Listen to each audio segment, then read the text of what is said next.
All right, we're live. Awesome. So, welcome to another exciting episode of This Hour Has 56 Minutes.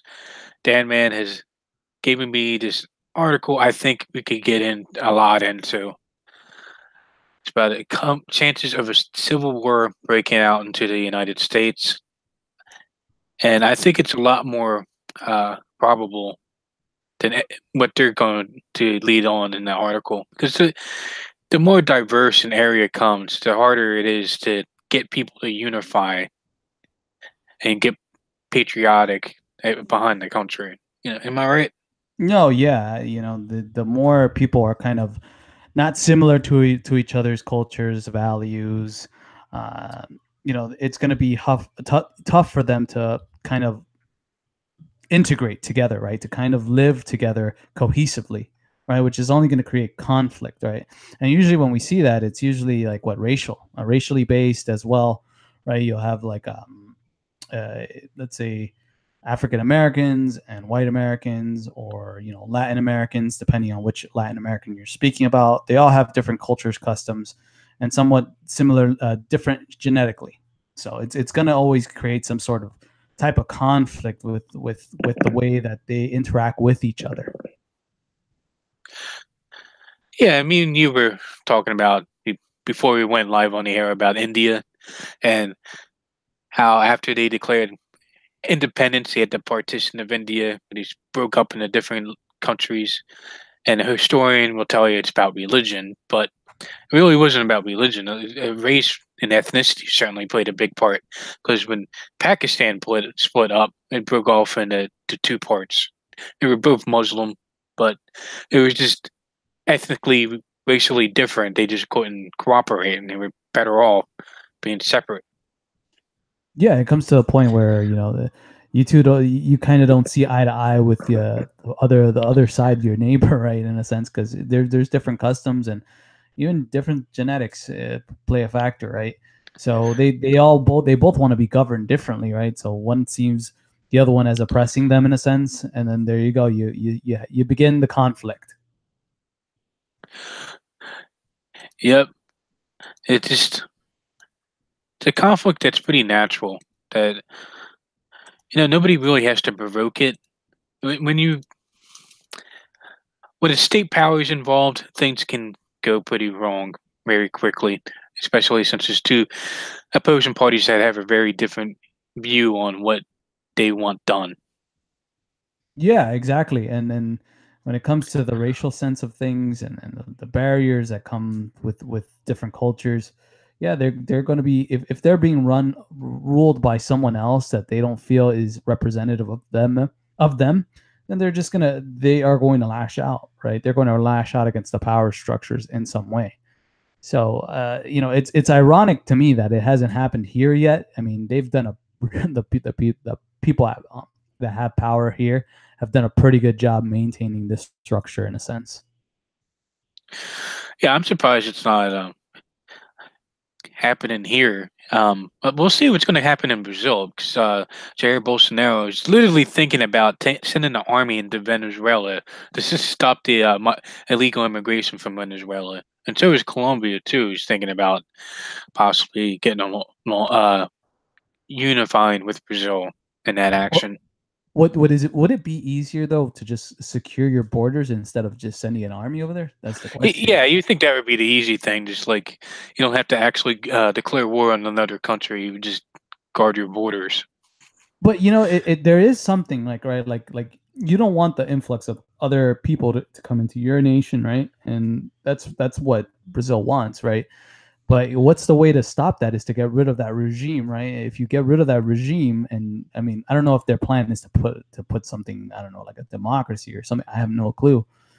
But that government itself is having its problem trying to keep people within its borders, right? So maybe if you switch that power structure, maybe people would want to stay in the borders instead of trying to get out of it. Yeah, that's the only thing I don't like is that neoliberal agenda. It's kind of similar to the neoconservative agenda, and it's just very destructive. I think you're just better off just not getting yourself involved in other countries' internal affairs. Just let them be, let them do what they want. even if it might not be like the what you think would be ideal for them. Well, if you protect your borders, like a real strict borders, they will go places where the borders aren't so strict, right? They're going to go to other places. So I don't know. I don't know if Bolsonaro's plan or idea of invading a country just for the fact that, they don't secure their borders that strong. I don't know the politics within Brazil to really determine that, right? Like, I don't know if, like, for example, like what we're going through here, we're trying to close our borders, and the left is completely trying to do everything it can to just bring in as much illegal immigrants into our nation. I don't know if the same thing's happening over there in Brazil. Yeah, I couldn't tell you that either. I'm pretty much just getting what I read in the English news and what's sent over in the Daily Stormer. So I haven't really read Portuguese that well to understand. No, no, yeah, but that's an interesting question, right? Like, are they going through the same thing? I would bet that they probably would be. I mean, for Christ's sakes, the guy got stabbed, right? So this liberal democracy has spread itself to Brazil as well, which makes them probably want to have as much illegal immigration to their nation as well. All right, so let's get into the article. Straight from Market Watch. Opinion: what are the chances that America's disunion turns into civil war? Strong rhetoric and violence on both sides of the political spectrum are reaching a fever pitch. Well, the violence is certainly a lot more on one side than the other. I don't think he's going to mention that. It's the Yeah, it's United. go ahead. I'm sorry. No, go ahead. I was going to read, but you're going to say something. No, no, it's like the conservatives were like the ones that didn't want conflict. They were just trying to peacefully protest. But the ones that were there were the ones that were attacking the opposite side, right? The liberal elites, minions. Yeah, the problem is like the conservative mindset. They're very conservative. I'm trying to think of another word to explain them. But yeah, they're not really on the offensive. They're always on the defensive. Yes, yes, they always are on the defensive, and they believe that playing by the rules, that your enemy is going to abide by them by some sort of miracle, and that's just not the case. They've been using tactics that are not by the rules or not by the book or in any way, shape, or form that the conservatives try to play by. Is the United States on the brink of a new civil war? According to Newsweek magazine's polling, a third of all Americans think such a conflict could break out within the next 5 years, with 10% thinking it very likely to happen. Plenty of experts agree. Back in March, State Department official Keith Mines told Foreign Policy it is like 1859. Everyone is mad about something, and everyone has a gun. He rated the odds of a second civil war breaking out within the next 10 to 15 years at 60%. October's offer events pipe bomb sent to leading Democrat politicians and supporters to mass shooting at the Pittsburgh Synagogue in Pittsburgh have only amplified these fears. We are now nearing a point comparable to 1860. My Stanford University colleague Victor Davis Hanson recently wrote in the National Review. The historian Niall Ferguson and other Stanford colleagues suggested in the Sunday Times of London that if somebody were to design a Civil War clock comparable to the bulletin of the atomic scientist Doomsday Clock, the designer would probably now be announcing that it's 2 minutes to Fort Sumter. It's kind of interesting that if the people at the National Review, which I think a lot of people know it's pretty kosher, is talking about a possible civil war, maybe they understand what they're doing in a way that a lot of people are seeing less similarities between their fellow Americans, that they're more uh, divided from each other than ever before. Do you think, in a sense, that they're kind of like wanting this to happen, this sort of civil war, in a sense, and kind of like foreshadowing something that they want to actually happen themselves? What do you think about that? Just a theory. I really think it could be a possibility. I mean, they did do the after World War One in Germany, they had a civil war in Bavaria, and they set up a Soviet Republic in Bavaria. It was very short lived. So maybe they might try to do something here. See, they might probably feel that they're losing their grip on power. That a lot of people know what they're doing, and they want to push an event to where they think they will be able to grab power, keep their grip on power. Yeah, yeah. It may be that they see things coming to such a collision course, right? That eventually, that they see that power will be in some way like kind of deconstructed. But in order to kind of reaffirm their power, they're going to have to go through these civil wars or things like that nature in order to kind of hold to have a stronghold eventually. Obviously they have to be the victors. Ferguson himself is more upbeat, thinking that the time on the Civil War doomsday clock looks more like 1108 than 1158. It seems to me, though, that all of these speculations are deeply misleading, so much so, in fact, that the main thing they illustrate is how to not use the past to understand the present. Hmm. Similarities, differences, and broad patterns. There are certainly some striking similarities between the American political scene in the late 2010s and that of the late 1850s. Both periods saw extreme polarization over issues over intense economic and emotional importance. At both times, the country divided geographically, with more urban and educated regions leaning one way and more rural and less educated regions the other. In both periods, highly partisan media inflamed passion, sometimes brazen, peddling fake news, and at both stages, the country was recovering from a severe financial crisis. So this actually reminds me of the book. You know the guy who wrote the Bell Curve, Charles Murray. Yeah. You know he also wrote another book. It was called Falling Apart, Yeah, Breaking Apart, coming apart. Coming Apart. Yeah, and it was talking about how the two different types of white Americans are separating, spreading apart. Where back in the day, like a wealthy white neighborhood would be like pretty much right next to a poor white neighborhood, and they would be in communications with each other, so form bonds, networking, sometimes intermarry. So that poor neighborhood would the person who was born in a poor neighborhood could move up out of the what is that called when you change your economic status?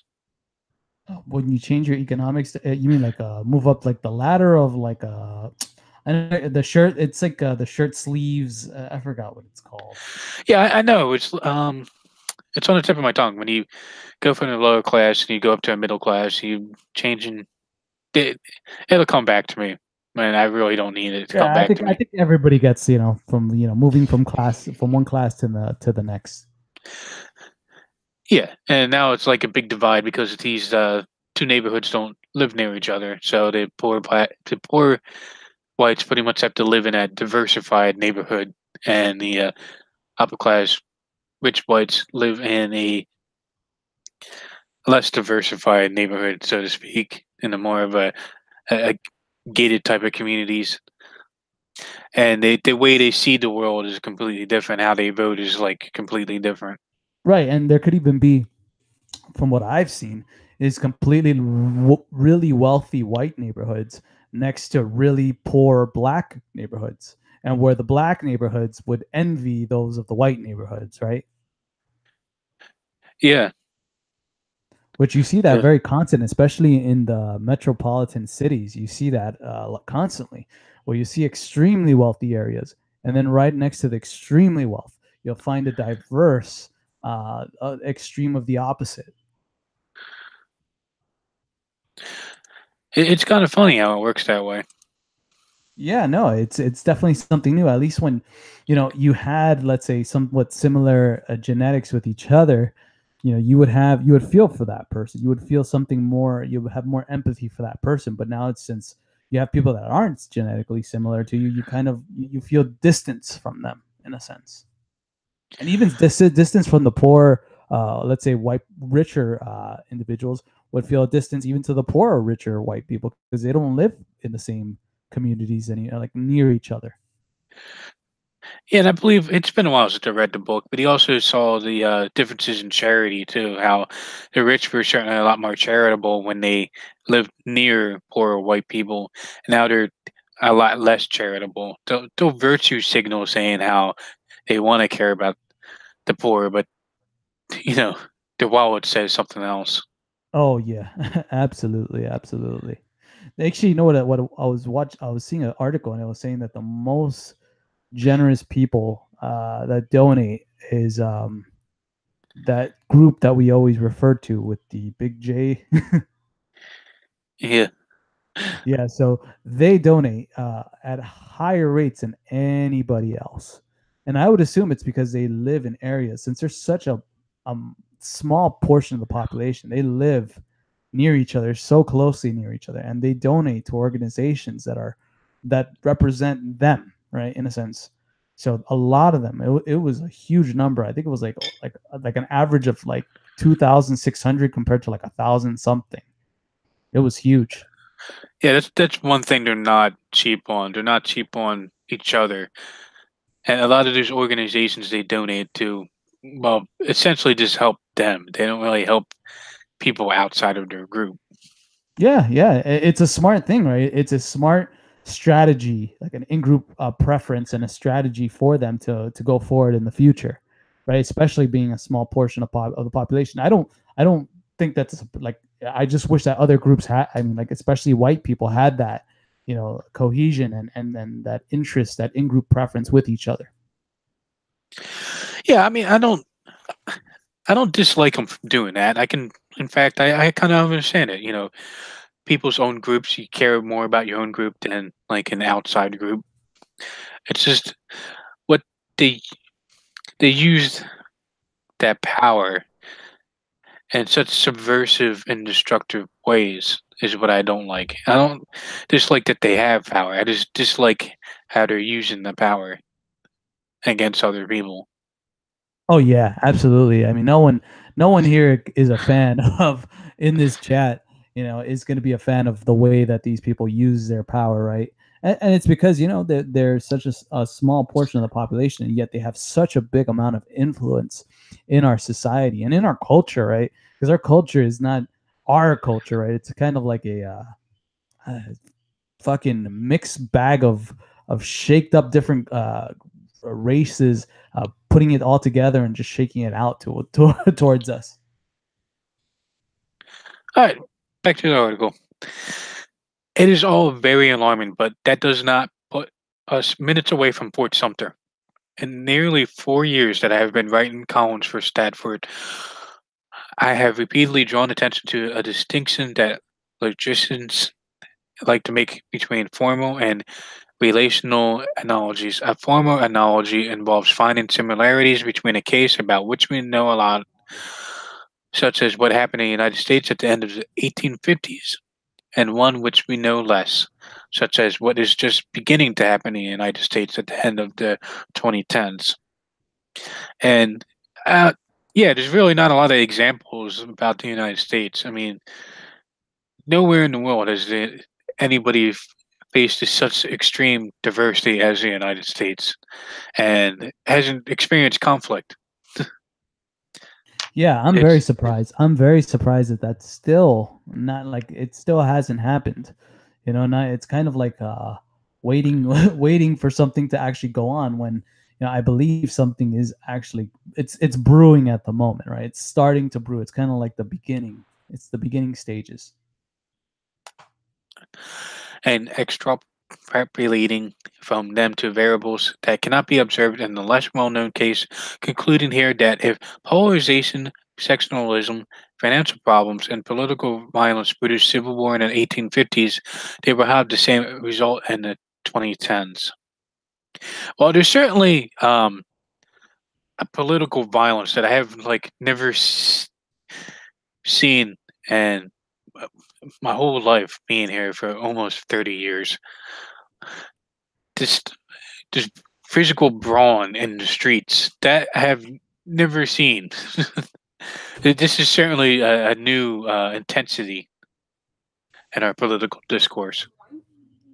Right. Yeah. No, I've never seen anything. I don't think anybody, I mean, beyond maybe some, no, I don't think there's ever been. Like now that I'm thinking about maybe the civil rights era was probably like the most violent time, right? Maybe. Beyond that, can you think of Yeah, any other time?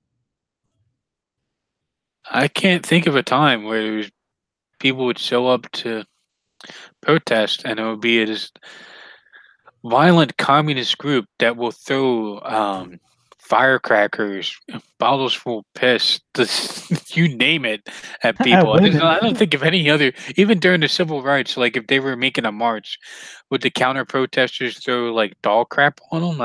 I don't think so. Well, there JF has done. There was a guy Frame Games, which yes, Frame Games with the parentheses. He was talking about how pretty much the civil rights movement was pretty much a terrorist group in a sense.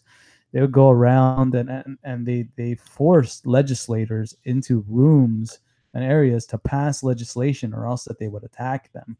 It's a very good there's it's more in detail when you look at the one that JF did with the Frame Games. It's a very good episode. So it shows that there has been some of that stuff, but of course that stuff gets wiped off of like our history books, right? Because none of us ever knew about that or even heard about those type of terrorist activities during that time period.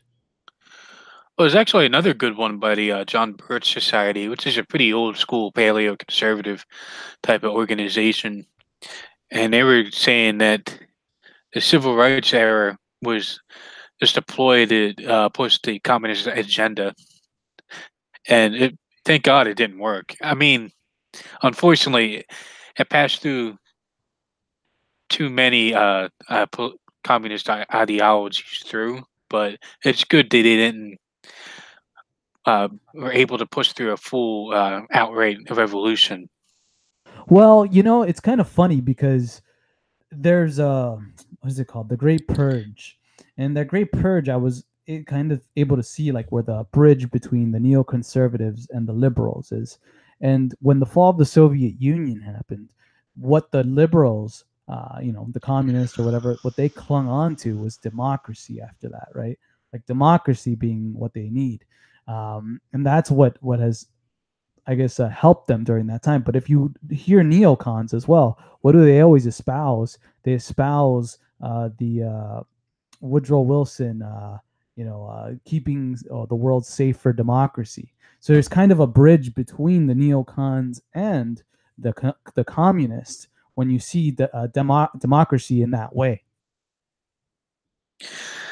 Yeah, the problem is when they talk about democracy, they never really mean democracy in the sense of the people, because the for example, the very recent election in Brazil, he won overwhelmingly, like 52% of the vote, and they were saying, "Wow, what does this mean for democracy in Brazil? Is it the end of democracy?" It's like, what the hell are you talking about? The people's voices were heard. This is the guy that they wanted. Right, and And you would think that the media class would be like would be all happy, right? That the people's voices would be heard, right? That's their audience, but they're very upset about this, right? In a sense, right? So what do? They try to subvert, right? Completely change the narrative of the people that voted.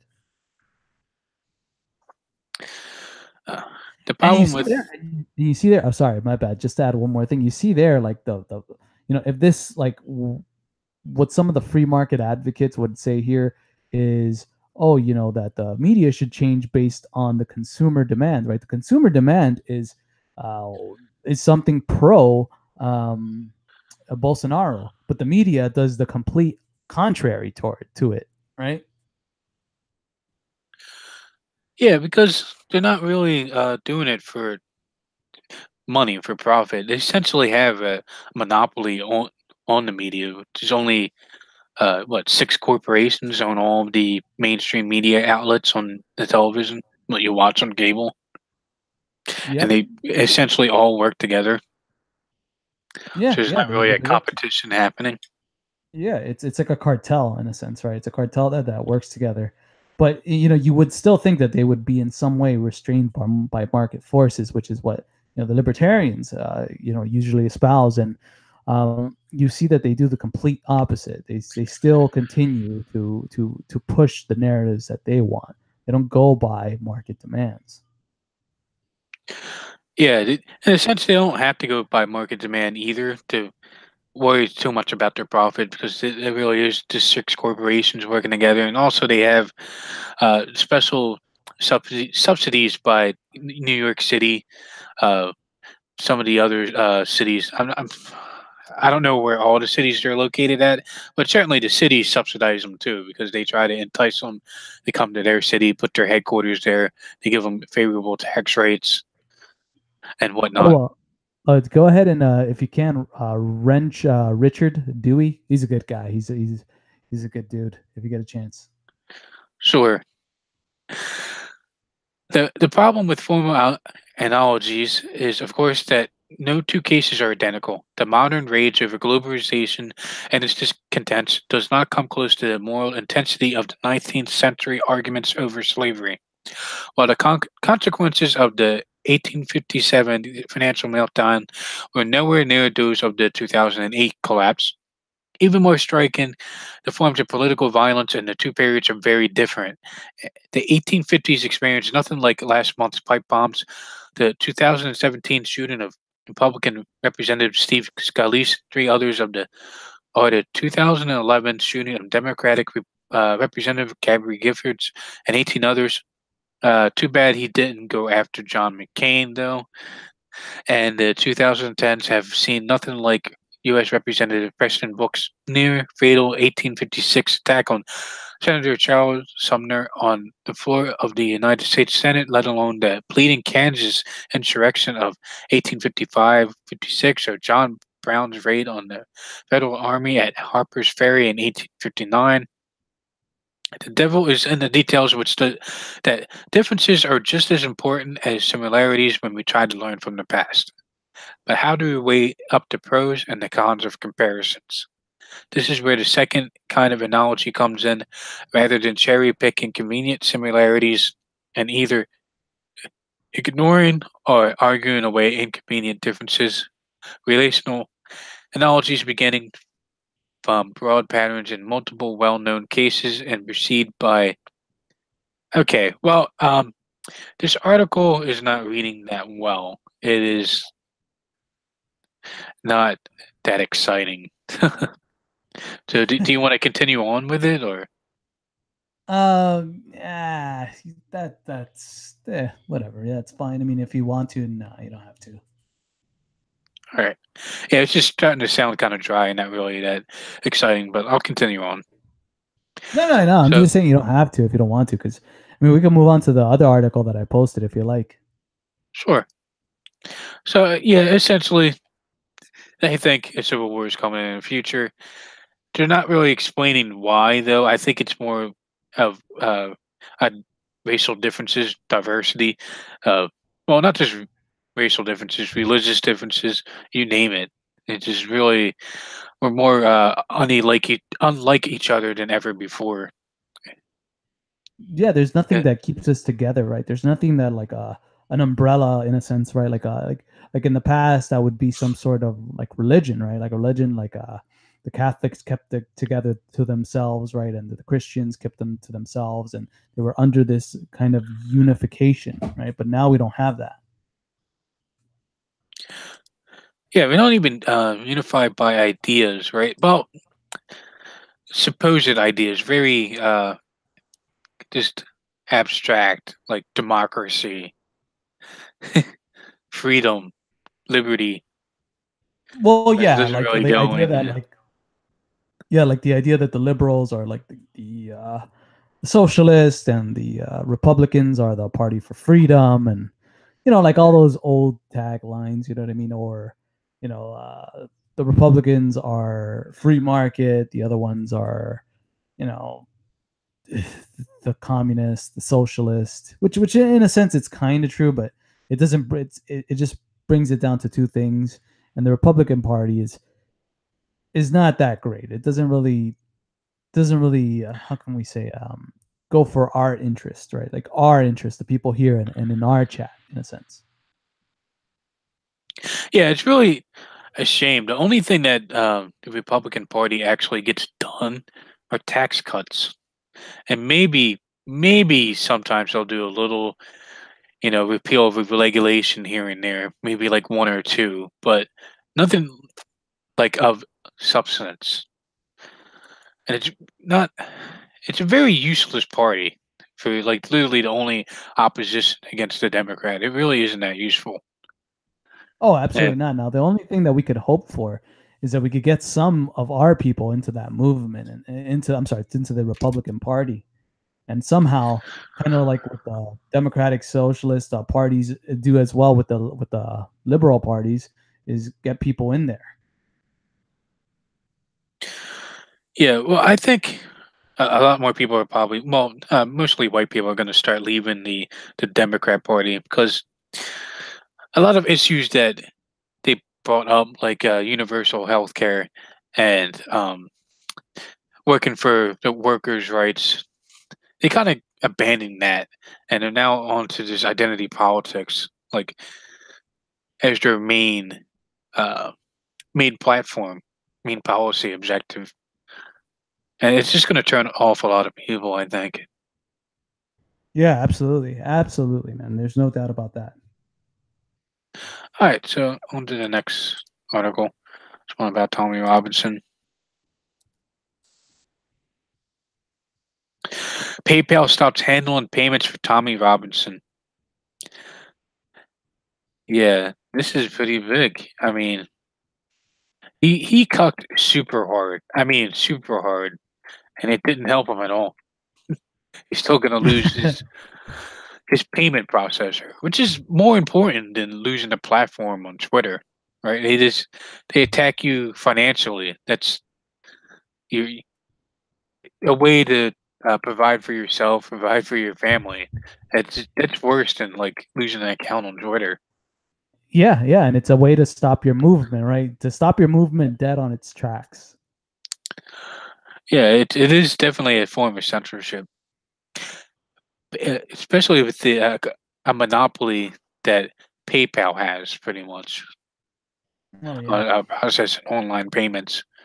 Because if it PayPal becomes a bans lot you, harder then for Stripe people to bans try you, to. and then Oh, sorry, you broke up a little bit. I couldn't hear what you said. I was going to say it's kind of like a essentially is a monopoly because if PayPal bans you, then Stripe will ban you, and all the other payment processors as well. Because there's only Mastercard and Visa that handle most of the payments. Oh yeah, yeah. If you get banned from one, you could bet that you're going to be the other ones are going to be very quick to blacklist you as well, right? So Tommy is kind of experiencing what a lot of the people in our movement are experiencing, and the thing is, he hasn't even been like us, right? He hasn't been as radical as we would be, right? He's kind of like a softball of us. Yeah, and a lot of times it's actually not even PayPal that bans you. It's Mastercard or Visa, one of the actual processing, credit card processing. Uh, Yeah, there's only like four of them, right? Like four really big ones, which is American Express, Visa, Mastercard, and what Discover. If those, I mean, there's four. Literally, it's yeah, a. that's four. And the other one's the Chinese one, Chinese I don't, company. I don't That's even the know only who that one. is, and they would probably ban you too as well. I would probably say that they would probably have enough influence to probably get the other person to ban you as well. Yeah, I think it's called Union Pay. That's what it is. But yeah, that's pretty much all the companies that handle payment processing for everybody. And if they ban you, then essentially you're banned from everywhere. So Yeah, no means of having money at all. I mean, I I also see probably that you probably would it would be hard for you to have a bank account. I mean, if you can't even have a debit card or a credit card or anything like that. Yeah, damn, I'm surprised they're allowed to get away with this. Yeah, I the mean, legal implication, right? You mean? yeah, this is actually should be scary for everybody that a small cabal of financial companies can team up to deny you services to deny you access to the financial uh, system. Well, in essence, they could just destroy you and your family. I mean, the means for you to be able to provide for yourself, for your loved ones. It's not just the effect that it has on the person; it has the effects on the family as well. Yeah, they do the same thing with Iran. They cut them off the SWIFT system. So essentially, Iran has to pay for their g- good services from these other countries with just hard cash. Yeah, So, I could see why they would be a little bit upset by that. anyway, back to the article. PayPal has told former English Defense League leader Tommy Robinson it would no longer process payments on his behalf. Mr. Robertson said the online payment system told him he did not fit within its user guidelines and would never be able to use the platform again. He said he had been using the platform to collect donations to fight his legal battles and branded to ban fascism. Online petitions calling on financial firms to sever links with him have gained thousands of signatures. In a statement, PayPal said it could not comment on individual customers, but it added that it regularly reviewed accounts to ensure they're aligned with its acceptable use policy. Accounts that broke its policies would be closed, it said. PayPal added, "We do not take decisions like this lightly, and we will work hard to be rigorous and fair minded in reviewing PayPal accounts." Striking the necessary balance between uploading free expression and open dialogue and protecting principles of tolerance, diversity, and respect for all people is a challenge that many companies are grappling with today. Twitter ban by Mr. Robinson, whose real name is Stephen Yexley Lennon, said they just don't like my opinion and want to silence me. The government and establishments can see I have public support. They can see I have the ability to fight back. He said PayPal had also frozen a lot of money that was in the account for Hello. 180 days. And Oh, I'm September, sorry, you broke up. You broke up a little bit. I don't know. I couldn't hear what you said. damn. All right, hold on. Let me try to adjust the mic. Second. All right. So, what I broke up at the Twitter ban. Hello, Hello. Hello. am I coming in? Yeah, yeah. I could hear you. I can start hearing you now. All right. But go ahead. In September, PayPal stopped processing payments for conspiracy theory website InfoWars for promoting hate and intolerance. In May, Mr. Robinson, 35, was jailed for contempt of court. A 13th-month sentence sparked a series of Free Tommy protests and a conviction which later was quashed after procedural concerns. The case has now been referred to the Attorney General. Yeah, some scary stuff that Oof, everybody this is should be learning how to use cryptocurrency right now. it's the only thing that right now, right, that we literally have at the moment to kind of survive, right? I mean, Cantwell is purely been surviving off of cryptocurrency, especially when it had its run, right? Yeah, I mean, Cantwell. Well, yeah, I'm not sure how much money did he make from his premium subscription. It had to be a lot because it was just like an automatic money every month at the same time. It can be very helpful with like figuring out how to split up your financial obligations where Yeah. there's no in advance how much they're going to be making every month, and just have that taken away. You got to rely on sporadic donations that you beg from people. Yeah, yeah. And the Hopefully, thing is, people would buy stuff from your store. it's a lot easier to buy things with like a credit card, debit card. I mean, compared to like actually cryptocurrencies, like in a sense you can, but not everybody uses cryptocurrency. Everybody has cash. Everybody, I'm sorry, or like debit, credit cards, or PayPal, but not many people have cryptocurrencies. There is, but not too much. And then you have to get an address. You have to write it in, and it becomes a little bit hard, especially when you're doing a talk show. That no one is able to see. So the link somebody in the chat gave me, Richard. Did you hear about Patrick Basie actually went to the White House outside in front of the White House? No, no, I don't. I never heard of that. Yeah, Patrick Casey's the leader of Identity Europa. I'm not sure if you knew that, but let me see if I can find his any information on his Twitter. Yeah, one of these days I'm gonna figure out Streamlabs. I'm gonna be able to actually play YouTube videos on here so you guys can listen. But Oh, you have to do I it like in my show. In my show, we do it boomer style. We just play the video and put the mic near the video, to the near the speaker, and then they hear it from there. oh yeah, maybe I could do that. Well, the problem is I'm wearing a headset, but I'll figure it out later on. Yeah, that's my boomer tech because I recently downloaded OBS, because I have Apple, right, for But my computer. So it's fucking really fucking tough to set that shit up, man. I don't know how people get all those graphics. I'm such a boomer with that shit. I don't know how they do such a good job, especially Heel Turn. Heel Turn has like amazing graphics. And Poseidon, have you ever seen Poseidon stream by any chance? oh, Poseidon is awesome. Yeah, I have Oh seen it. man, his streams are phenomenal. Like the way that he edits them and the background music, everything. He's probably one of the best guys out there using Streamlabs. Yeah, it's really not much. I don't know why they're freaking out over Patrick Casey just taking a picture, a selfie of himself outside of the White House.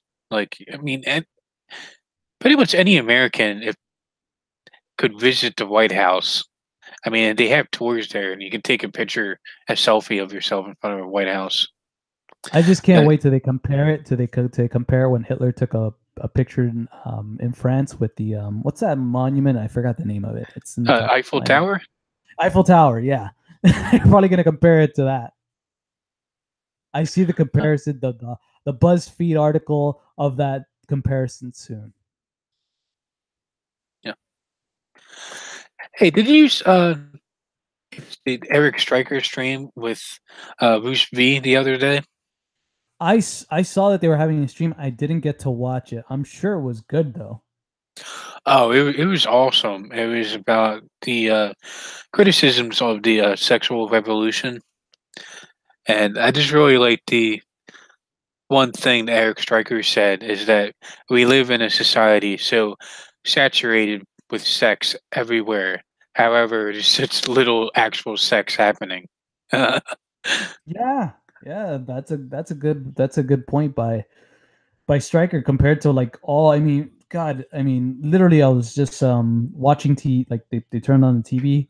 My girlfriend turned on the TV, and literally the first thing that you see is a woman having sex with her tits out. That's like the first thing you see, like in a movie, right? Like the first 5 minutes within the movie. Yeah, it's crazy. Like, they put sex in all the TV shows, all of the movies. Hell, even TV shows that are directed towards, well, not children, like towards teenagers, has sex in it. Maybe not a direct sex scene, but it's certainly Implying it, just right? complying. Yeah, it kind of, it's there to arouse you. You know, it's not there as Exactly. a joke. It's kind of there to Exactly. elicit some type of sexual arousal. Exactly, for young adults, right? Because that's, they know specifically that young adults are kind of frail to these type of things, right? Like their minds are kind of being molded at that age. And you put sex in front of them and they're automatically gonna want to have it, right? Yeah, and it also tricks people into thinking that there's actually a lot more sex available than there really is. I mean, women haven't really changed that much. Sure, might be a little bit easier since after the sexual revolution with the birth control pill and the condoms been they made advances in condoms, but women are still just as selective as they ever been.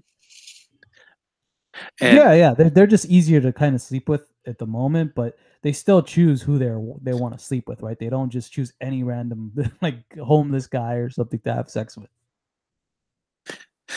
yeah, I think it's a really good stream. I just wanted to show for that stream because I was waiting for Boosh V and Eric Stryker to talk for a while. And same with him and Cantwell. And I literally talked to Roos personally and asked him to get on Cantwell's show, and he said he was too afraid to do it. But since him trying to back away from what he said about the Jays, they still went after him. I don't think he's afraid anymore. I think he's just gonna just like screw it. I'm just gonna tell what I know. But in a way, hasn't that, in a sense, made him more popular?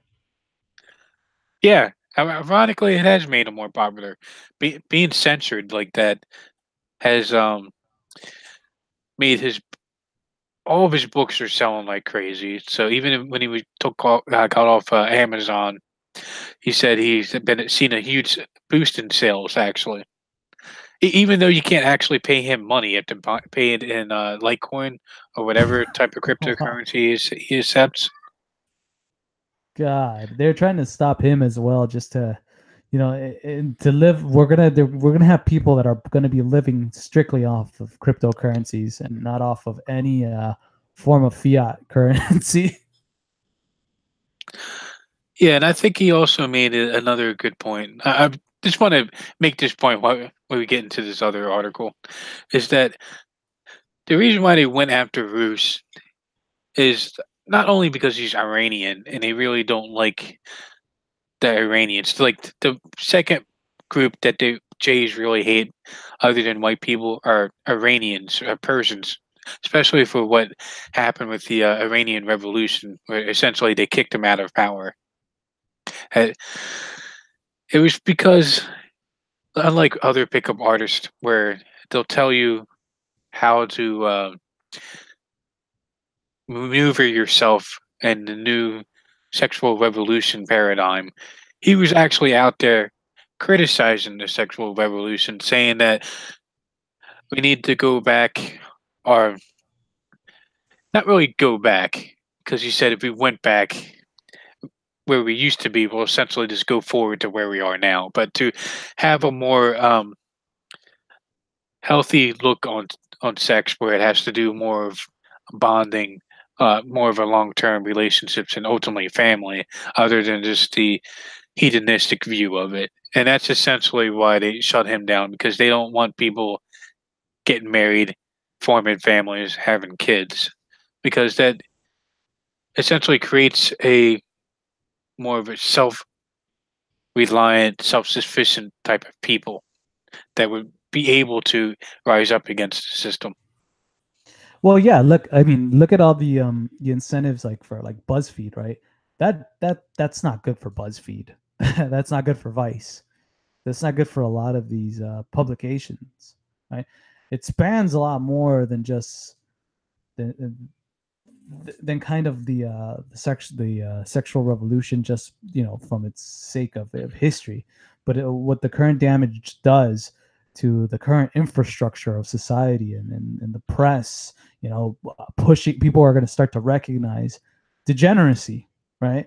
In a sense, if people start settling down with families and having children and start really being connected to them, or start having connection to something that's beyond them, like um, a transcendent experience, in a sense, to something spiritual, to like a person that's beyond them, then it kind of really throws their a wrench into their plans, right? Yeah, big time. It's a big monkey wrench into their plan because they essentially they don't want people having families. They want uh, the normal family to be either a single mom, are two homosexuals adopting a kid. A kid. That's their ideal nuclear family in their mind Oh yeah, because Modern they're Family. easy to control. Have you seen that show Modern Family by any chance? Oh yeah, I've seen parts of it. I think that there's this like Colombian wife. The guy got a mail order Colombian wife, and these two gay couples. Yep, and then like two gay couples, the father having another relationship with someone that's not the actual mother of of his daughter, and the mother being the smart one and one making all the decisions, and the father being the dumb lazy one. It's kind of like that same thing that plays out, like, right, like in the Simpsons, that this Homer It's Simpson is exactly what a I was gonna goof. say. Yeah, Homer's the dumb one. Always the Marge makes all the good decisions. Like Homer makes bad decisions, and Marge is there to save the day by correcting all of the stupid decisions Homer was making. Yeah, and it's not just like that. It's in Family Guy. It's in King of Queens. I mean, there's a lot of this cultural stuff that gets driven into our brains, right? Like it gets programmed, and women get the sense that they are the controllers of the relationship.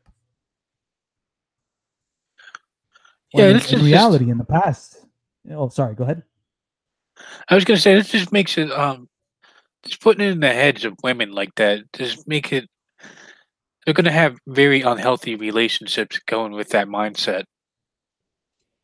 Yeah, exactly, and it completely inverts the natural hierarchy of the father, which is kind of like the lord in a sense, right?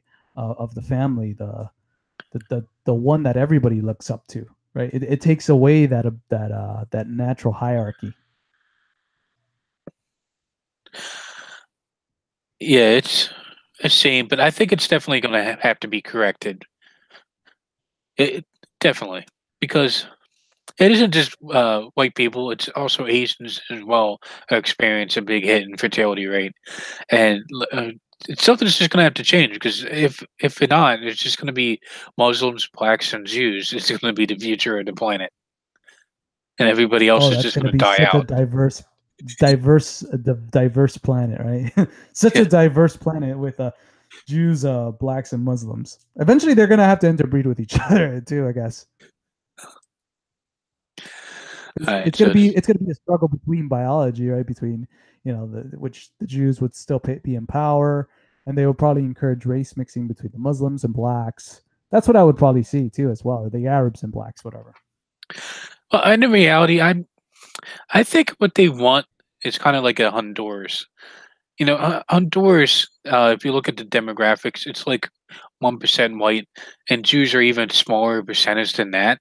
However, like practically all of the billionaires, millionaires, the owners of the newspapers, the TV channels they have there are Jewish. They and it's such a violent uh, country. It's the most violent country, I believe. And so you have all these people living in fear of crime, so they never like will rise up against them. So it's essentially a perfect paradise for them, where they Yeah, have and all the especially power that and they money. they And could hire the bodyguards. They could hire, they have control of the military in a sense, right? Because if you're one of the richest families, you have a lot of political influence that protects you. yeah, so let's get into this Patrick Casey fella. That a white nationalist leader just posted pictures from his White House visit. Identity Europa's Patrick Casey said he came to the White House to pay my respects. So there's a dude selfie outside of the White House. This Look is at that. Look at yeah, that. this is almost too good to be true that you're going to flip out over this. The leader of a white nationalist group whose members marched in a 2017 white supremacist rally in Charlottesville proudly posted pictures on Wednesday from her visit to the White House. Patrick Casey, who heads the group Identity Europa, posted the pictures to Twitter, in which he is seen posting on the White House grounds on what he described as a visit to pay my respects. Europa has landed at the White House, Casey tweeted. And if they never said Europa, I would not have pronounced that right. 'Cause that V is makes like a U sound, I guess. Do you know what language that is by any chance? No, no, I would have no idea. Maybe someone in the chat maybe might know. If you guys could please let Yeah, us but know. what language spells Europe with the V? Oh, yeah, here's some pictures. Yeah, just 3 selfies. Jeez. I thought it would be a little bit more.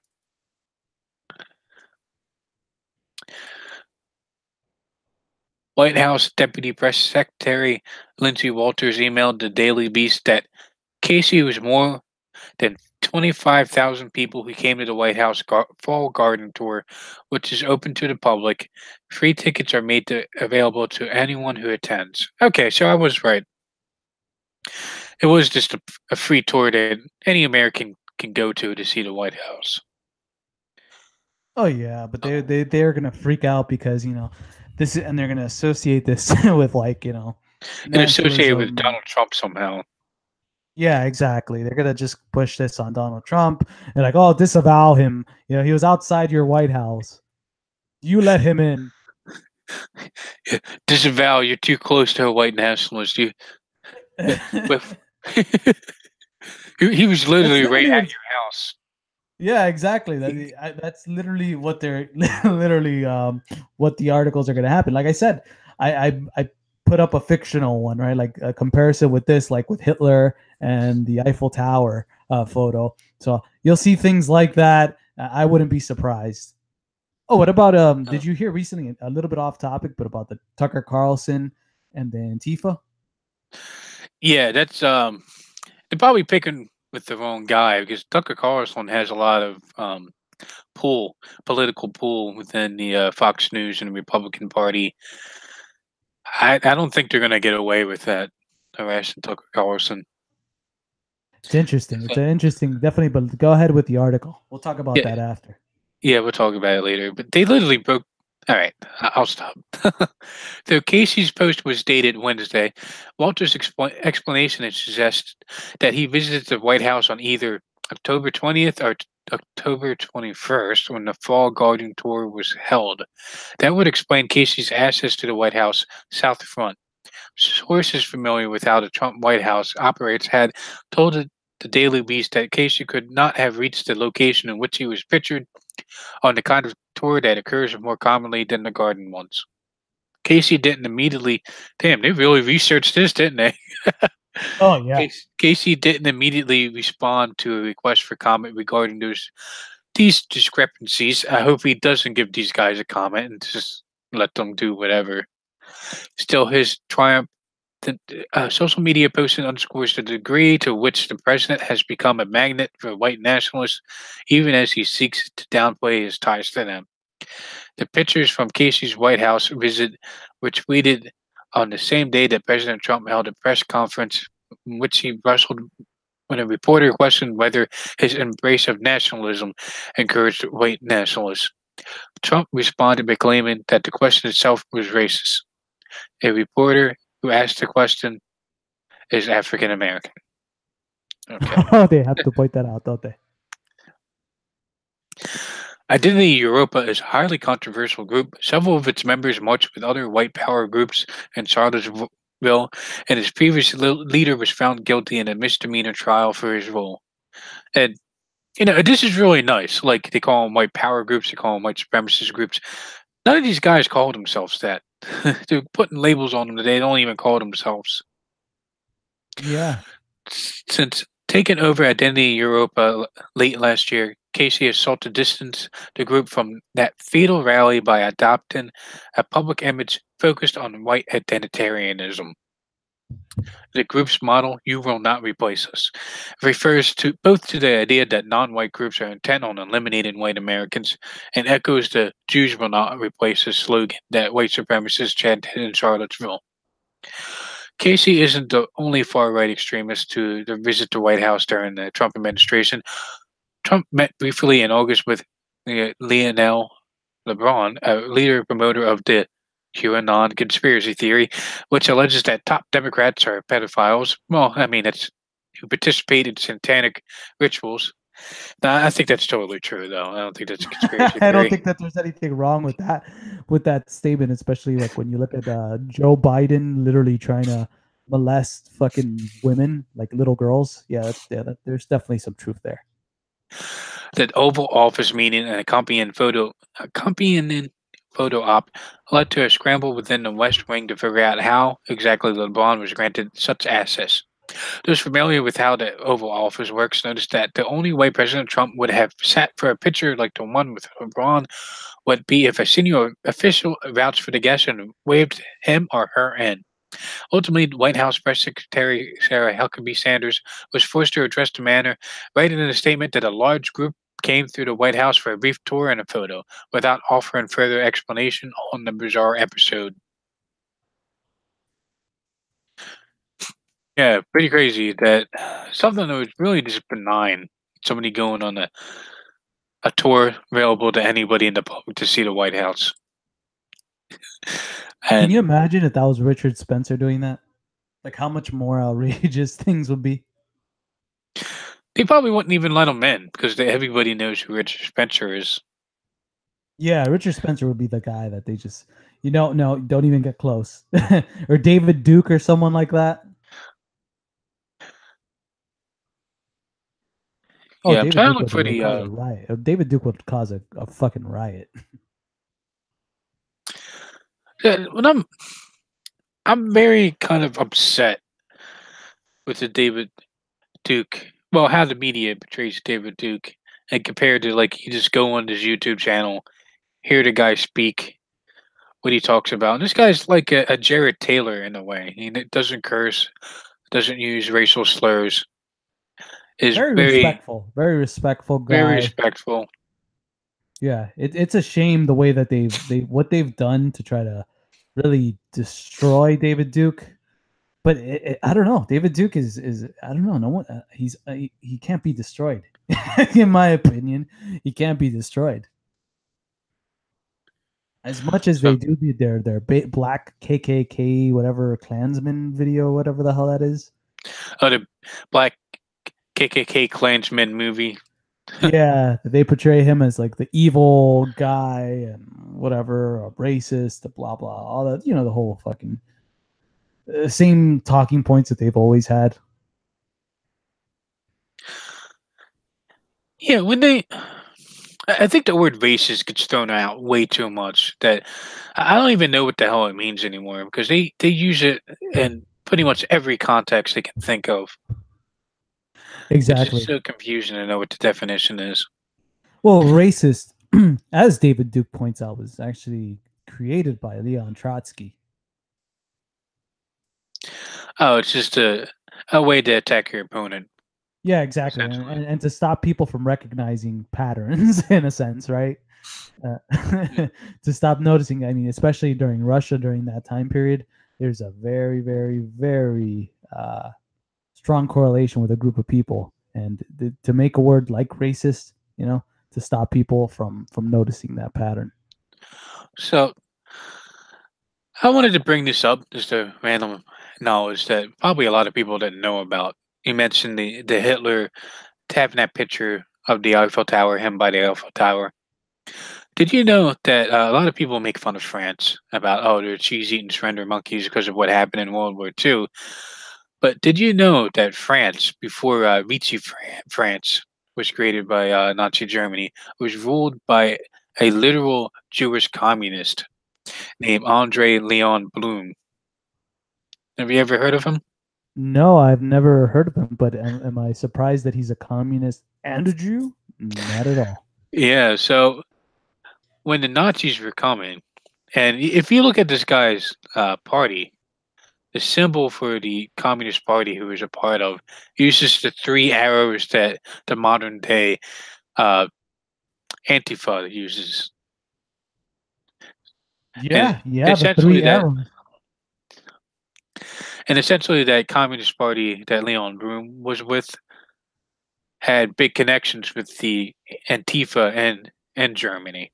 So that's why they have this symbol. It's It's surprising how much you can learn about in every turn when you just look at history. It's impossible not to find these people there. Yeah, and I'm sure that there was a certain same thing, right? Like an anti-fascist movement as well. I'm sure of it. Yeah, Antifa got started in Germany, and that's hey, that's practically why the Nazis won. It was because of their behavior, and people just didn't. People really didn't like the communists more than they didn't like the National Socialists. Yeah, they eventually get pissed the fuck off, right? And then they go to town on them. Yeah. So yeah, when Nazi Germany invaded France, a lot of the soldiers saw them as liberators because they were being ruled by a literal Jewish communist. Oh yeah, I wish, in a sense, that things like that would have happened elsewhere around the world before communism took its place. So on to this Tucker Carlson fiasco. From Real Clear Politics, Tucker Carlson on a mob protest at home. People feel like they can't say what they think. Tucker responds to anti fascist activists demonstrating outside his Washington, D.C. home while he was out at work and his wife was home. Now, I kind of like how they say that, demonstrating outside of his house. But didn't they like break his lock on his door or something, or try to break down his door to get inside? Is Oh, that I, really I heard something demonstrating? like that. I heard something like that, but go ahead. Maybe it says it in the article. Yeah. From Thursday, Tucker Carlson's Tonight on the Fox News channel, Brian Kilmeade, Fox News. Tucker, what's the response? You're taping your show just before you go on air. They're outside your house. What have the last 24 hours been like for you? Well, it's actually been really nice and affirming. I mean, so far for every mass lunatic in front of my house, there have been, 100 people, some of whom I don't agree with politically, calling or sending texts of support and kindness. And it's just a reminder of what a really nice country it is. And if you work in our business, you know you can lose sight of that because you see the lunatics, but most people are not lunatics. Most people are humane and decent and kind, and it's just been a great reminder of that and a really wonderful experience. But what's it like to find out that your wife is hiding in the pantry because people are threatening her? I mean, it's upsetting, and I guess I would say this. I mean, I've characterized the Antifa people and people like them as protesters, but they're not. I mean, they weren't protesting anything. The irony is that, this is the one show that regularly invites people like that on. I know, Killamine. Carlson, to say what they think, and if you have a point of view that we disagree with, we know I'll debate you, but I still want to hear it because I think people should hear it. But they weren't trying to change my mind or advocate for a position. They were threatening my family to stop me from talking. And obviously, I'm not going to do it because it's my job to talk. I have the support of Fox News, and I'm grateful for that. But then you think of all the people, most people in this country, you don't think that had that lucky combination of circumstances, they really feel like they have to shut up, that they can't say what they think because they'll be punished. I mean, this is a chilling effect on people's ability to speak and to think freely. And that's the point. It's totalitarian in its intent, and we should fight it. And that's essentially what they are, is totalitarian.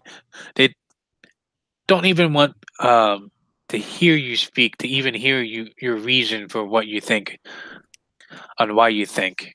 It is they just want you to agree to whatever crazy ideas they have. Well, yeah, in a sense, like this is one of the things that the left, in a sense, has an advantage over the Republicans, right, or the liberal Democrats have against the Republicans is they understand power more than the Republicans do, right? Like the Republicans want to hear people out, want to have discussions, while the left and the liberal Democrats don't want that. They don't want discussions at all. They just want to punish the opponent, and the other side is trying to reason with the other side, and it's just not that way. They're not using power in the correct manner. Yeah, there's definitely differences. Like when you debate, hey, two right wing people debate each other, they'll try to like outbeat each other on facts, right? It's, they're very I don't want to say autistic, but I guess that would be appropriate. They're very autistic in their reasoning. They like just looking at hard facts and Well, they're like things to respectful too, be right? organized and respectful. Yes. Yeah, they're respectful. Like there's like back in my libertarian days, there was like a meme, right?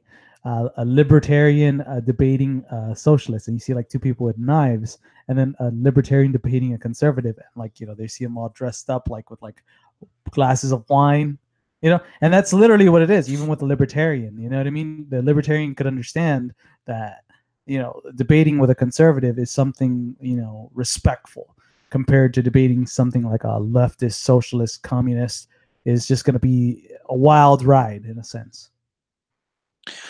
Yeah, and then when it comes to the way a leftist types of debating, it's completely different. It's not so much worrying about facts. It's more of an appeal to emotions, an appeal to like a virtue in a way. It's for, and they try to win debates on trying to get you on a slipping up, like you misrepresent a fact. Like, oh, that didn't actually happen in 1850. That happened in 1853. See, he doesn't know what he's talking about. And then you mess Yeah, up on a date. yeah. It's Which is really hard for us to really do that because we're fucking so autistic. well. Anyway, let's back to the article. So there's a couple of things going on. You have your career, you have your opinions. Are you going to change your answers? Absolutely let me know. And this might be, I guess, retro or sexist to say this, but as a head of your household in many respects traditionally, don't you feel responsibility to protect those who live with you? You're like your wife, like your family. What is it like? What did she do as they were banging on your door, spray painting your driveway, shouting outside your house, and this morning a dozen people in black outfit? Where was she? She was in the kitchen, and let me say, if we find ourselves in a country where men aren't allowed to say what they want to protect their wives, you know, I don't want to live in that country. That's totally sick and unnatural. So, of course, I feel that obligation. It's my deepest obligation, and I feel it. So, I got a bunch of texts from people, my neighbors saying something terrible is going on in your house. But by the time I called, my wife had the police and my brother there. My brother have a very large brother who lives a couple of blocks away, thank heaven. And we're so close.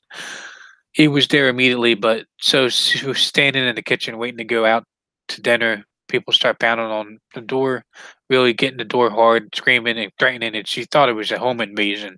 I mean, the truth is, my wife, even though she's married to me, she's not really political and not. I mean, we live in Washington, which is we raised our four children in Washington. It's not, believe it or not, a very political environment. And yeah, I don't like reading this because it's reading with speech. It doesn't really read that well. But I'll continue on. People don't talk about politics at dinner. There's kind of a gentleman's agreement to be nonpartisan, and so she's not engaged in this stuff. I'm not sure she knew who Antifa was. She didn't do anything wrong. Why were they screaming at her? I mean, the whole thing was completely grotesque, and the effect is to make it, impossible to like open your mail. I mean, one thing they did, I think the worst thing they did was put my home address on the internet, and they put a poster right in front of my house with my home address on it, and they filmed it. They taped it, and they put the tape on the internet. So, I can't have my kids stay at home alone now. And I'm a normal person. I live in a normal neighborhood. I'm not a talk show host trying to get off the air. I'm a father. I don't want to have those battles in my personal life. I don't think most people do. Now they brought it right to my house. I don't want to whine. I'm not a victim. I'm a happy person. And either you can see why I wouldn't like that and why I felt threatened by it and why I think that this is a threat to free expression to all of us. And I mean that. I agree. Also, we should, according to the story, to report your brother's address is up there too, right? Oh, they put my brother's address up. They put my college roommate's address up. Dude, what the fuck? Are you kidding me? Isn't Oh this my god. doxing him? They're doxing anybody associated with him, anybody who was roommates with him in college. Fucking Christ. They must live close to each other or something, right? Yeah, Or I guess they do. so, I mean, God, now I'm not just ruining, you know, trying to ruin Tucker's family life, but also on top of that, trying to ruin anybody associated with him, anyone that has a close relationship with him, trying to, in a sense, isolate him from the world, in a sense, right? Have people be scared to associate with him. Yeah, this is terrorism, is what it is. I mean, it's a politically motivated terrorism.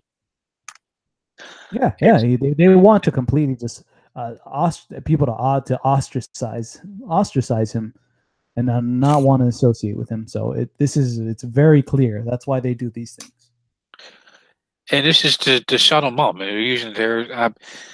I would say it definitely is a political violence. So I would call it terrorism. My best friend lives down the street from me, who I started the daily caller with, who's like my brother, has nothing to do with any of this. They put both of their home addresses up. My college roommate was on a trip, you know. His wife is home with their little kids, and he's got to get the police over there. My brother has a family too. I mean, the whole thing is completely crazy.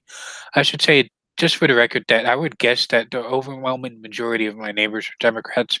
Probably don't agree with a single thing I think. But all of them are appalled by this. I mean, we lose sight again of the fact that this country is overwhelmingly normal people who don't think this is acceptable, and our conversation is publicly has been hijacked by extremists like this. And I don't. Hey, I gotta go to the bathroom real quick. Do you mind just reading this short little bit while I run over? Sure. Where did you stop off? Sorry, I didn't get it. Topped off right there. Where did it say it? I'm sorry. Hold on, because I don't see it on the Google Hangouts.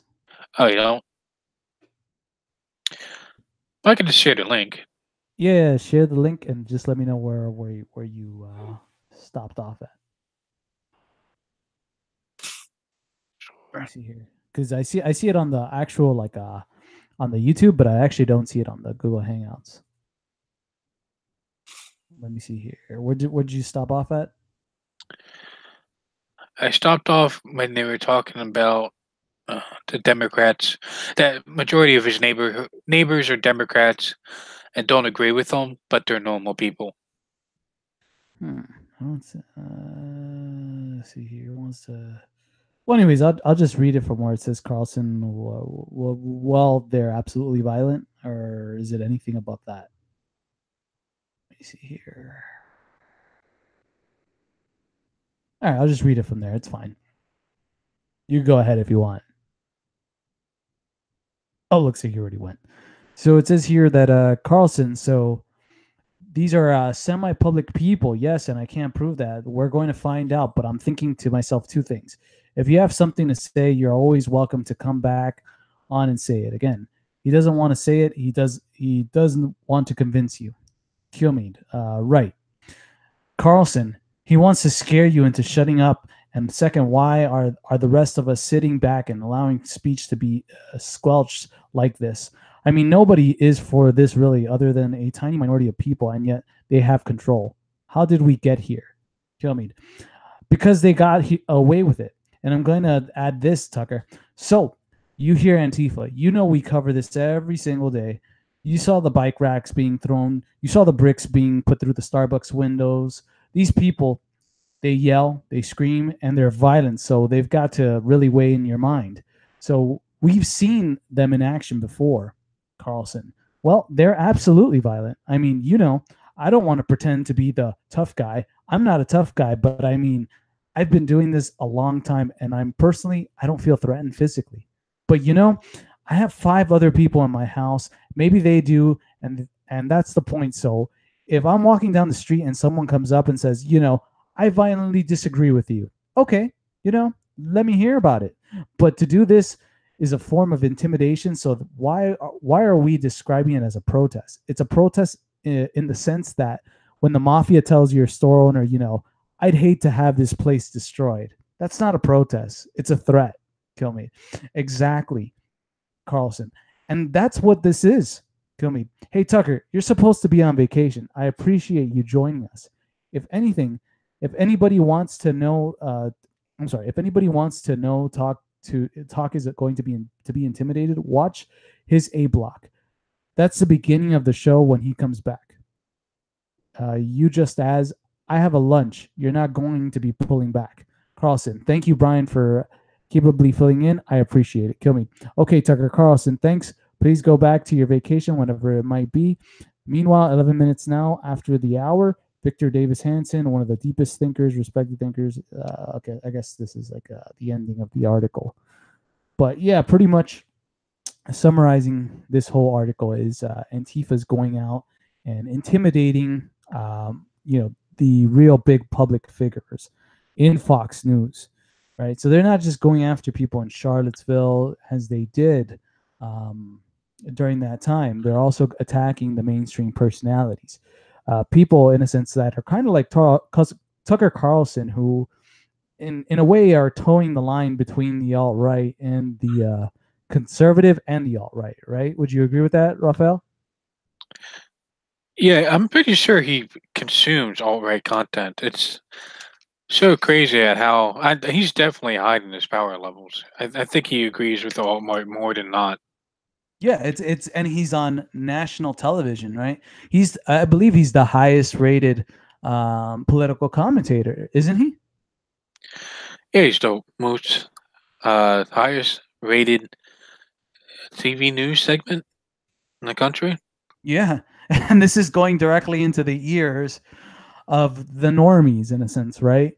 Where it was probably in the past someone like Bill O'Reilly, that type of conservative was really more of a gatekeeper. But Tucker Carlson is a guy that's on our side. He's getting the ratings in a sense. So kind of like I see like the news media and a kind of Fox News being in a conundrum, like, man, I don't think we really like this guy, but he's really giving us the ratings that we need. Well, and also I think they're kind of scared of if they kick Tucker Carlson off, he can go ahead and make his own website where he'll be unfiltered. And they definitely don't want to hear him unfiltered. Oh, that's going to be even harder for them, right? To really have that unfiltered. You know what? Now that you remind me, I wonder how Bill O'Reilly's doing ever since he left Fox News. I wonder, like, has he really blown up, or because you really don't hear much about him? No, he's just regular boomer conservative. Like nobody wants to hear him. He literally wrote a new book. I think his latest book was "Killing the SS." So, oh no, come on. Do you think anybody's gonna? He's not really that based. No, yeah. No, I get that's the whole thing. Like, I want to know, like, did the boomers follow him all the way to his like alternative platforms? I don't think so. I don't think so either. I mean, he's been talking to Glenn Beck from time to time. I know that, but I haven't really been paying attention to him after he got off. Hold on, I'm actually looking at Bill O'Reilly's book because if you said it's killing the SS, well, his apparently from what I see here, his last book is called "Killing Jesus: A History." A Bill O'Reilly killing Patton. Nothing really much important. I mean, there's nothing really that this guy does that's important. He does write those books. Hitler's Last Days. He has back in 2005, Hitler's Last Days, which is probably some fucking propaganda. Of course, that's just terrible. It's not like it won't be like, oh, here it is, killing the SS. Yep. Hunt for the worst war criminals in history. Oh. Yep. I just found it. I just want to put 1 star on this just for the hell of it. I know I haven't even read it, but I just know it's going to be the same BS as every other anti-Nazi book out there. Gonna put 1 star and leave a bad review anyway. Yeah, just for the hell of it, because you just already know by the title how that's already going to turn out. You kind of already have an idea. It sounds like kind of like a Jewish version of this, right? Like a Jewish person writing about the Nazis. Well, in a sense, it's kind of like a Django Unchained, right? Django Unchained was like no, not Django Unchained. I'm sorry, it was the one with Quentin Tarantino. Oh, the Inglorious Bastards. Yes, You that's see, like. Go ahead. yeah, I'm sorry, but that movie actually made the Nazis look good because the good guys, supposed good guys, were like so insanely brutally violent, and the beginning scene of the movie, the guy was telling his Nazi soldier, "All right, you better rat out your soldiers. Say that you disown your country or else." And it's like, okay. And this guy said, "No, you're gonna have to kill me," and they just kill him. Well, yeah, but in a sense, they were trying to glorify, um, you know, the Jewish people in a sense, right? Or them as being kind of like the strong people, right? Where the Germans were kind of like the ones getting their asses whooped, right? Yeah, and another thing, like the Nuremberg trials after World War II, but there was no equivalent that I know of for the Japanese. I mean, they did pretty horrible things. They human experimentation, uh, Unit 731, I believe it's called, and the guy that headed it was Shirio Ishii. I'm just pulling this out of memory, but he created biological bombs to kill off the Chinese during the Wow. war. Oh, I And didn't. it I was, didn't know any of that. oh, you don't know any of that? No, no, I did. I not too well versed on World War II. I know there's a lot of people that are very, very, very well versed in it, like Stryker and others like Veronica, I believe it is. I don't know, it's Veronica or Veronica. She's really good at the World War II history, and Ryan Dawson too as well. Yeah, this is the group. Unit 731. It was a special human experimentation uh, unit in the army, and they would do experimentations on the Chinese, the Mongols, and some Americans, POWs, and we try to test out the effects of like the plague and all these. Yeah, it was pretty nasty. They made bombs that would spread diseases and kill off the Chinese. He was trying to figure out. Yeah, I'll look into it later, but yeah, it's just the guy that led the group got off scot free. He pretty much said, "Hey, Americans, I'll sell you this information. From doing all these experiments on these diseases, and you can use it as long as you let me and my other people go free." Interesting. Interesting. They have no care for that. This guy probably killed more people with those bombs and the actual biological weapons. With the actually are weapons of mass destruction. Uh, Yeah, under the Geneva Convention, they're considered weapons of mass destruction. They're supposed to be illegal. They killed thousands, but he was just let off scot free. Yeah. Well, away from that, I think that we've done the let me see here, the majority of the articles, right? Yeah, we read the Douglas Harrison article, and yeah, we read pretty much the majority of the articles that we have. So anything Yeah. you wanted to? No, no, away from that, just if you guys can just like and subscribe this stream. Um we're going to be doing the Minority Report tomorrow at 7. Hopefully, I believe we might have 3 guests. They're not confirmed yet. One of them Oh, no, being I'm on the phone. Hello? Hello? Well, one of them being Memphis Doug. You know him from Rebel Faction. The other being possibly Pinochet Ball. And hopefully we could get Dingo Southern on again. and that'll be tomorrow on this stream. The Minority Report with the Angry Shark and Alejandro from Estados de America, or States of America. Well, that's pretty nice. We're getting Southern Dingo on again. Well, hopefully, he said that he possibly could if he can, but if he can, then we'll take the stream from there. All right, awesome. There was something I wanted to bring up. I can't remember it right now, but it might have not been that important. I'll remember it later on, and I'll message you. All right, that's fine. That's fine. But if anything, guys, like and subscribe to this stream, share it. If you want to donate to Cantwell. He needs it more than we do, or to the Charlotte Five. Also, subscribe to my channel. I'll post the link in the description, so you guys could like my stuff, and when I do my content, you guys could definitely check it out. Yeah, I gotta say, your live streams are pretty nice. It's kind of difficult to do a live stream completely by yourself.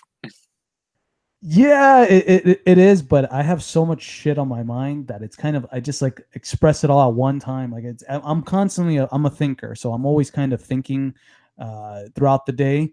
And when I have like a chance to just do my stream, I just kind of just let it all loose, everything that I'm holding like within the whole day of thinking, and I just let it all into the mic, and I get to speak with the crowd, which I really enjoy. I really enjoy interacting with people.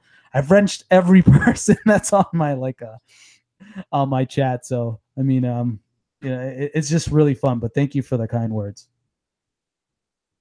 Yeah, I'll make sure to put it in the description, and it's the Seaville 5 and Christopher Cantwell. If you want to donate, I'll put those in the description as well. And Yeah. thank you. Oh, go ahead. One day we're gonna figure out Streamlabs. One day we're gonna figure out OBS, and we're gonna make this content a lot better.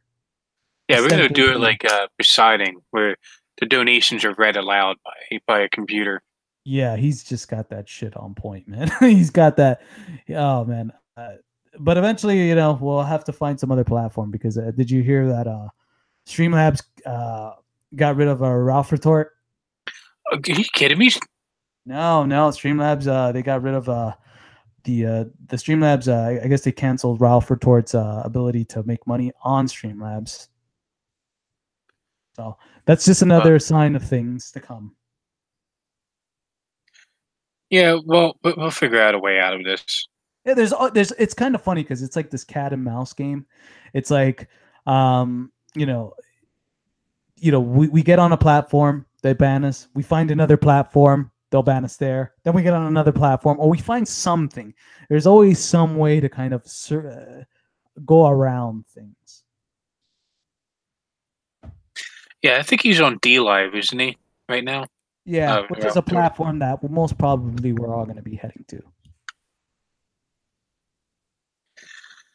Okay, well, we'll see what happens in the future. Well, thank you guys for listening. I highly appreciate it, and we'll catch you on Saturday.